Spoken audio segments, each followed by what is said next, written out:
call me real. Okay, well, so tonight, since it's super late, I'm going to give my take, my opinion. Basically, let's just say I'm going to express what I got when I was watching the movie Us by Jordan and Peele. So yeah, I'm gonna be reading through this because I wrote like 6 pages of analysis dissecting this movie. They're big fonts, so it's not like big Bible or anything. But like a school test, it's either that I'm way off, I mean wrong, like I'm getting a 0 on this test, or like I aced it, like 100% accurate. Like, oh my god, bitch, like what you in Jordan Peele's head when he wrote this movie or something. Okay, so in the start, and I'm reading it as I wrote it, so bear with me. We see rabbits. They're a cage contained in order. The Omen 11:11 starts there. And then, you know, I'm going to leave that as it is. Peele expressed that he is not a fan of rabbits. They're cute but dangerous as well. Just like the mind, in my opinion, it is a beautiful place, but it can also be very dangerous. The fact that the rabbits multiply fast, and so does news, so does trends, so does the spread of technology, so does us as humans. And we see more white rabbits than any other. That's a nice little hey to Alice in Wonderland, the white rabbit, time, and going down the rabbit hole. You know, let's see how far it goes. Just like the mind, you know, like the mind is like, okay, you start talking to somebody, you start getting to know them, the more and more you know about them, you know, more stuff you learn, sometimes good, sometimes bad. Okay. So I called the tatter, as I already said, well, as they're known for, I call them doppelgangers, and I'm just gonna leave it like that. I'd rather say that because well, it's easier for me to say that word, believe it or not. Okay. So, well, who are they, right? A lot of this paper is basically based on like questions asked, and I'm answering in my opinion. Don't jump at me, but this and that. Anyways, who are they, right? Well, they are us. Oh well, obvious, right? They're not only representing the body, but also us, what we are becoming. We are the experiments. The us on the surface could represent the mind. So the regular people that we see, like the regular family, mother and daughter, son and father that we see, that you know, the main family. I'm gonna use mother, daughter, son, and father. I'm not gonna use names. So those that we see could represent the mind in one way, right? And the ones below represent the body. But you know, in the end, the doppelgangers, that's still us. It's just us. There's no clones. There's no experiments that, you know, clones were made. It's just us. You know, because even clones cannot reenact and recreate exact motions and personalities simultaneously. Like, you know how we see them doing things on a roller coaster, and like the clones are recreating exactly what they're doing, how they're feeling while they're down there on the surface. Like, it's a little bit like, wait, WTF, like too crazy. So for me, I'll say that that's us. That's representing us as we're doing something. They're doing it. Back up. Hold up. I'm gonna read from my paper because I'm gonna keep messing up if I don't. Okay. So going back to not confuse you, the doppelgangers don't exist. They're not clones. They're us. They're a representation of us. So the mind are the people on the surface.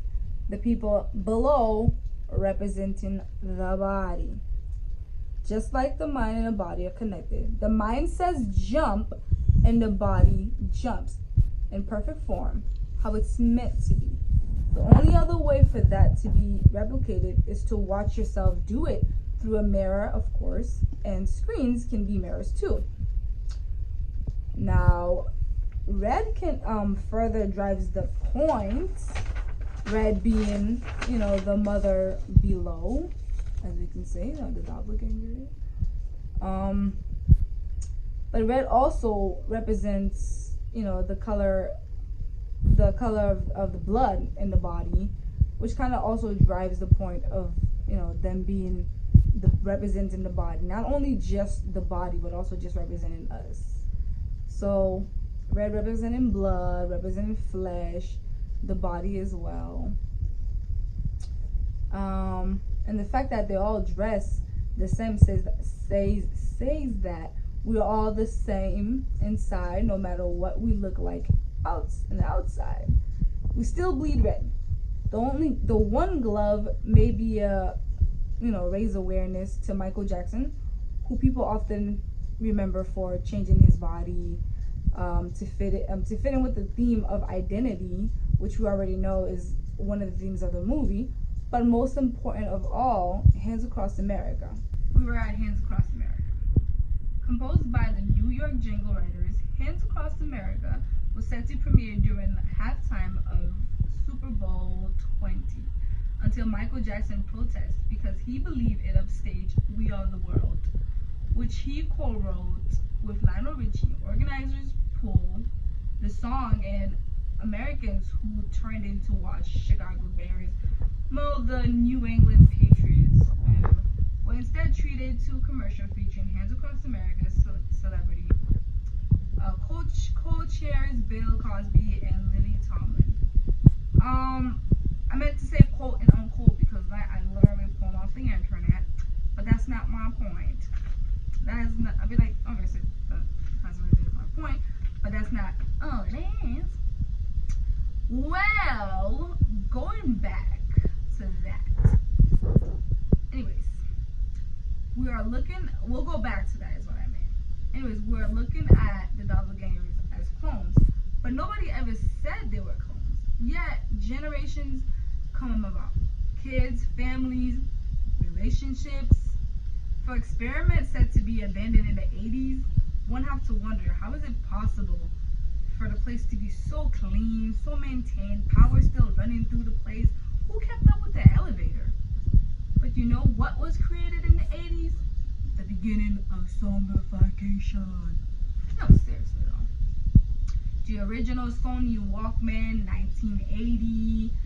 Zach Morris with the OG cell phone. That sounds so funny, OG. What's an OG cell phone? Motorola, the first one. That was in the 1984.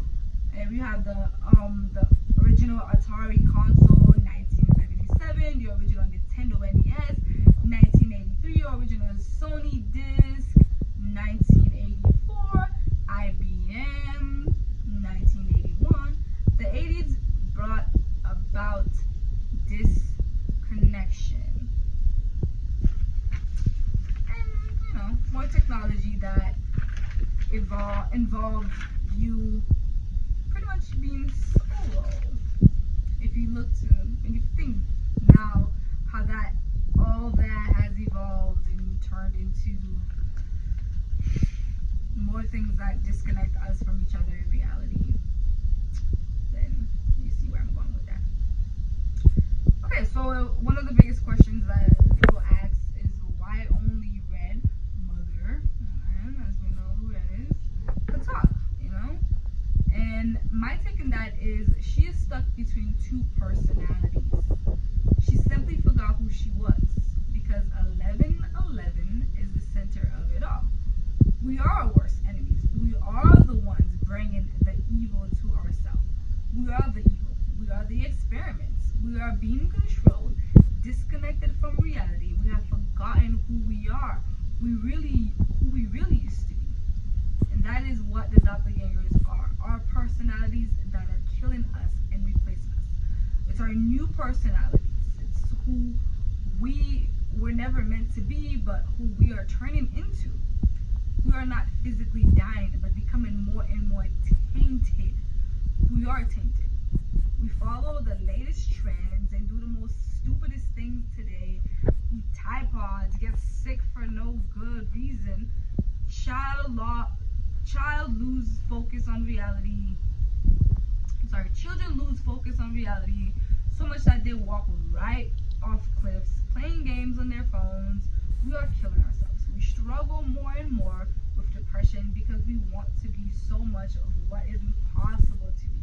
We watch other people's lives, push ourselves to the end to get to where we'll never be. The obsession with beauty and body enhancement, like you can see when they talk about the Botox and you can see that even after the doppelganger cuts up herself, and it's more like a surgical kind of cut, like, you know, trying to enhance herself and, you know, ultimately hurting herself. We're killing each other, and we're killing ourselves. We are Americans. We are Americans, and we are the omen come true. It is too late. It is 11/11. The reason why we're getting killed is because we're not fighting it hard enough. We're not fighting ourselves hard enough. The army didn't come to take down all the doppelgangers because they are the doppelgangers. We're fighting ourselves, and we can't win against ourselves. It's either we can win against ourselves, rather. I mean, to say it's either one person wins and one person loses. You're fighting two personalities fighting each other. One person is gonna win and the other person is gonna lose. Or rather, personality is gonna lose, and then you become one. And then that, you have a multiple personality disorder, which is where Red is, the main character of Mother is. She's in between personalities. Okay. So the next question, or what I adjust, oh my god, I can't speak English. Just like, what the hell? What I address next is the father. The father and the strength of the people in the family. The father is shown to be weak, even though he looks like a very strong person, but looks can be deceiving because he fought and he won against himself. You never really know a person's strength. The daughter, here we go back to the, bear with me.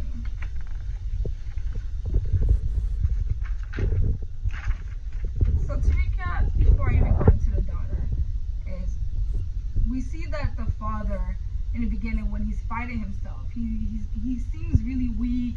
He doesn't really do much, you know what I mean? He pretty much gets his ass kicked. So there's that. But at the end, I mean, he destroyed his doppelganger. Like, he's the first person to kill one, and thus him, you know, taking on his own personality, dominating his own life, basically killing the other personality, the tainted personality. Anyways, the daughter, the whole body and mind thing, we're going back to that. The daughter ran, she has the head start, she thinks she's in the lead, she has outrun herself, but in the end, the body always follows. It knows where you're going because you are taking it there. As the mind, you know, the brain says run, the body follows. You're not going to go anywhere your mind says let's go unless your body goes there. So you're gonna say, okay, in my mind, I am going to run. As you run, your body is running. You are there with yourself. Can't drive that point any harder. Hope that makes sense. This is why we can't escape the doppelgangers until we fight and win that personality. We fight and win ourselves. Otherwise, that personality is going to kill us and take over, and society is turning us into zombies. The mother, who's made out to be the strongest, is actually not as strong. She was a rebel as a child and lost her way and forgot who she used to be. Instead, she buried her old self and took another form. But obviously, your old self is never really truly gone. It's always there, fighting to get back up there, even if you don't realize it. The strongest of them all is their son. He is is less corrupted, less tinted. He's more innocent. He's clearly different. Shown from, you know, that's shown from the start. Like, he's definitely different, unaware, unhip, because he doesn't know about the music. He doesn't really know about like certain stuff. So it's just how they kind of express that he's a little more innocent. He explores on his own too, like his mother. He's kind of a rebel, but he always leaves a crack. I take the whole close the door, but don't close it all the way through as a metaphor as well. He leaves a crack so he won't get trapped. Because, you know, you get trapped, you get lost, and then you don't know how to get out. Therefore, you lose yourself. And just like how the mother was exploring, she got lost, and she couldn't find her way back because she was in the room mirror. She didn't know who she was, which one of us was real, what exit was right, and she couldn't find her way back. She became disconnected. Okay? So, a lot of the times you would see the daughter on her phone, distracted by technology. You never really see the son on his phone. He's more just kind of like playing with, like just kind of exploring, but not really. And you don't really see him in like on an iPad or like really on social media or anything like that. So in other words, the distraction is the problem. Hymns Across America, to go back to that, as I promised we would, was great. It was for a great cause. You know, it was to raise awareness for homelessness in America. You know, just around the world, I would say, honestly. But Michael Jackson thought it outshined his song, forgetting what is more important: a fight to feed so many people, or a song that will only bring money to a few people's pockets. And we continue to do the same thing today, ignoring the horrible thing, the more important things for little things that happen. And I also believe, you know, I believe I mentioned before, that's kind of like, hey, if you guys didn't realize that one glove, hey, remember Michael Jackson, one glove, that kind of thing.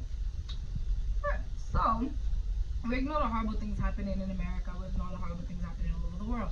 And as Americans, you know, we have the most, you know, we can do the most. And we're the ones that really don't do much. You know, we have the ability to do the most, but we really don't. So we're distracted by silly things on social media, you know.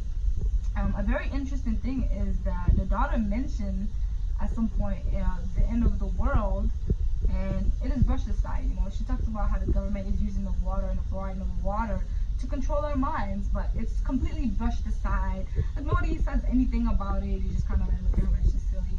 But you know, the son goes anus. You know, like he says anus, and they get like such a huge reaction, and it's like, whoa, wow, you know, like let's forget about the end of the world. But anus, which he said it's not even a bad word, he gets a bigger reaction out of anus than speaking about the end of the world, a more serious topic. The distraction. Excuse me while I turn my page.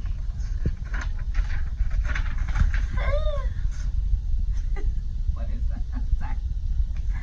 Okay. Why scissors? Well, scissors, of course, what they do is they disconnect things. They cut things up. So, fitting perfectly into the theme of disconnection. I think it's a very, very wise weapon of choice when it comes to the whole theme. If I'm on the money, it makes sense. If I'm not, then whatever. They're clones, and I don't know what the hell I'm talking about. Although, you gotta wonder who took care of the elevators. I mean, they said the place was abandoned in the 80s. Okay, let me not lose myself here.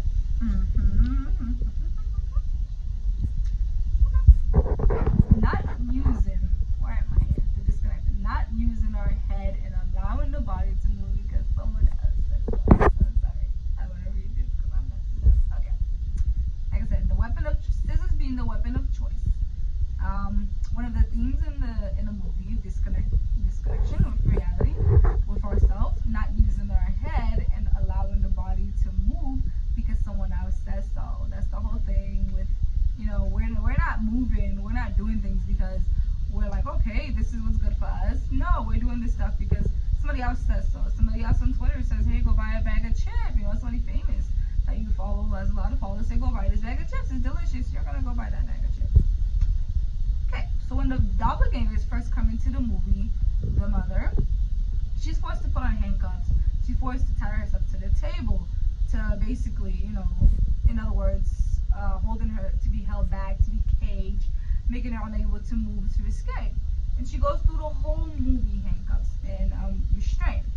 When she finally kills her doppelganger, she removes the key that frees herself from her doppelganger's neck.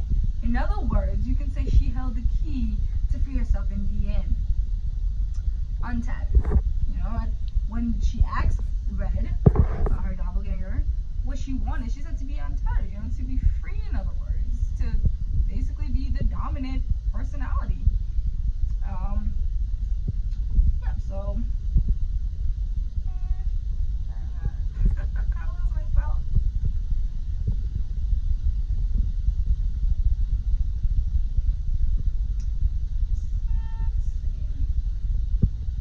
So yeah, just like doppelganger Red does with the bunny rabbit, we keep seeing the theme of, you know, to untatter, to separate, you know, like she does with the toy bunny rabbit, where she cuts the head off, you know, so the head being, you know, where the mind is, and then separating that from the body, basically the body being more like a zombie now, being able to be controlled like a puppet, if anything.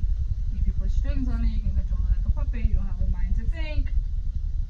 Could be thinking about this a little more, a little way too deep, but this is me. Okay, so Us is a horror movie. Yes. Us is not only a horror movie, but it is the worst type of horror movie. Not the worst type as in like, oh, it's a bad horror movie. No, it is the worst type of horror. Because the monsters and ghosts you see in your typical horror movie may not be able to hurt you or put your you can put your children in bed, reassuring that there is no monsters under their bed, there is no ghosts, but you can't promise them that somebody or even their self will not bring harm to them. As messed up as that reality is, there's very little chance of you running into the Babadook, but we are literally the closest that we can get to the scariest monsters of them all. Us. We cannot escape each other. We cannot escape ourselves. We are our worst. We are the worst kind of monster. We are our worst enemy. I feel like I'm so late in doing this, but I'm glad I'm doing it. It is already 11:11. It is already too late. And in the end, we think the son knows his mother is a doppelganger. It's to distract you from what you just watched. Speaking of the end, the voice, yeah. Speaking of the end, the boy stares at his mother. The son stares at his mother for a little while, as if he knows she's a doppelganger. But instead of asking questions, he pulls down his mask instead. Mask can also be as simple as cover. Hiding behind a mask can mean that someone isn't willing to express their true emotions or even their true self. Paying close attention to the mask, it's a monster mask. Hiding behind the monsters to blend in with the other monsters. Maybe, but being able to pull the mask off, on and off, is a symbol of control. The zombies will not attack you if they think you are one of them. One of the points that I was pretty sure that I wrote about when I was talking about the sun, that I probably skipped over or I missed a whole page, was the fact that he could control his doppelganger. And with him being able to control it is because he's more in control of his mind and body. He has one personality. You know, the fact that he's less tainted makes it easier for him to control himself. And just like, you know, the mind telling the body to jump, he knows he's telling the body to jump. He knows what he's the one doing the motion, and him having just that one personality makes it easier for him to control his doppelganger. So, in other words, we are killing ourselves, and that's what us is about to me, and that's what I got out of it. Pretty sure I missed a couple of stuff when it came to the sun, because I remember reading so much about it, and him being born different already just kind of like singles him out. You know, he's the one that's scarred, he's different from them. Says there's something about him that's definitely different, and different is not always bad, and different is sometimes actually good. And the fact that he's the only one that's more in control, and I'm sure there are other children out there who are more in control of their bodies and their personality, whether less tainted by, you know, social media and in the world and trends, and a little more innocent, are more likely to control their doppelganger, which is their self. The end. It's me doing that laugh.